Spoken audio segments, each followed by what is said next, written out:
Hello everyone, how are you doing? This is MD Tech here with another quick tutorial. In today's tutorial, I'm going to show you guys how to go about inserting or editing an author name in Microsoft Excel.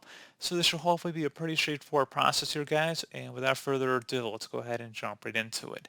So we're going to start off by selecting the File tab up in the top left. Select Info on the left panel here.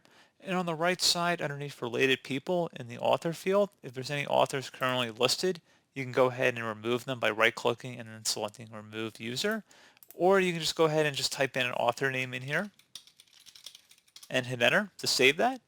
And that's all you have to do. You can add multiple authors here as well.